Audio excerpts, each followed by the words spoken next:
Welcome to Your Max Podcast. Now, Australian Prime Minister Julia Gillard's parliamentary computer and those of at least two of her senior ministers are suspected of being hacked, according to the BBC.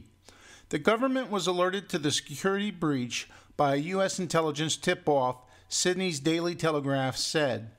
It is reported that several thousand emails may have been accessed from the computers of at least 10 ministers.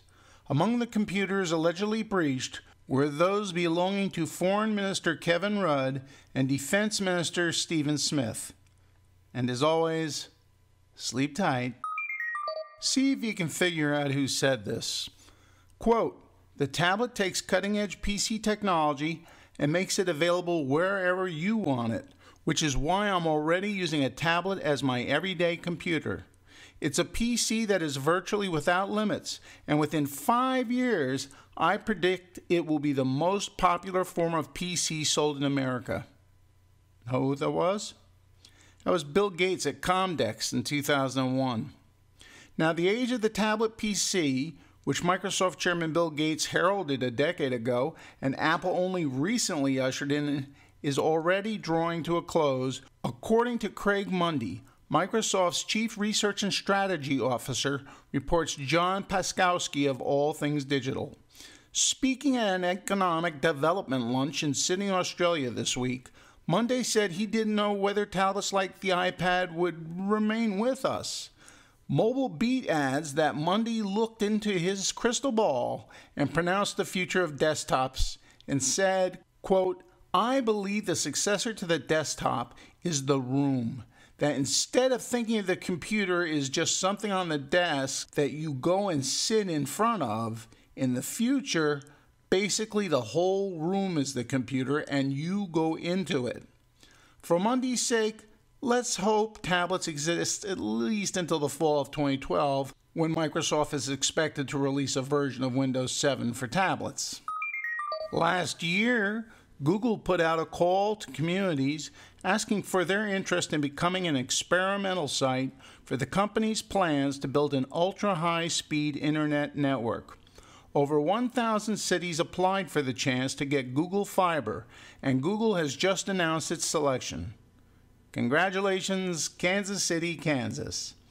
Read Write Web reports that the proposed network will clock in at speeds about 100 times faster than what most households in America currently have access to, reaching about 1 gigabit per second. The new network will be built in conjunction with the city, according to Google, which says it plans to work closely with local organizations, businesses, and universities as the infrastructure is built. Although access is part of the problem, so is speed. As we consume more video online for business and pleasure, broadband speed becomes increasingly critical. Google says that, pending approval from the Kansas City's Board of Commissioners, the service will be available beginning next year.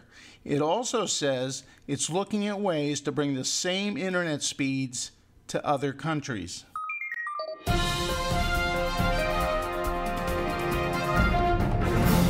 Truth triumphs fiction. And riddle me this. What happens when you mix Ohio with a dash of Walmart? Police say a pregnant woman and her mother were arrested after the older woman choked a 71-year-old Walmart greeter while leaving the store. Elyria police say 49-year-old Tony Duncan of Elyria was asked to show a receipt Saturday and responded by pushing a cart into the greeter, grabbing his throat, and choking him. She was charged with assault. Her daughter, 21-year-old Ashley Jackson, also of Elyria, was charged with aggravated menacing and inducing panic. The Lorain Morning Journal reports that she's accused of saying she would blow up the store and that the greeter would be dead when her boyfriend learned of the incident. Well, what can you expect from a state that has only 4 letters in its name and one of them repeats?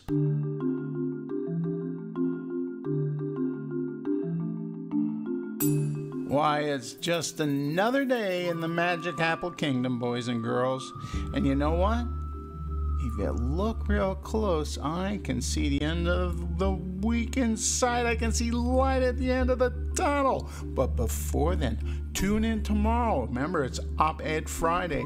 And I'm not going to tell you who's going to be the guest because, well, at this moment I really don't know. See who calls in. Okay? So, remember, tune in tomorrow. Keep dry and warm today. And download, double-click, drop out.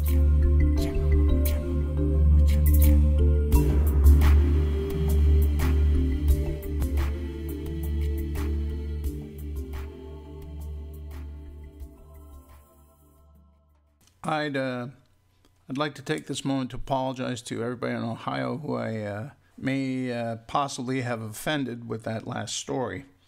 And besides, everybody knows the true boneheads live in Alaska.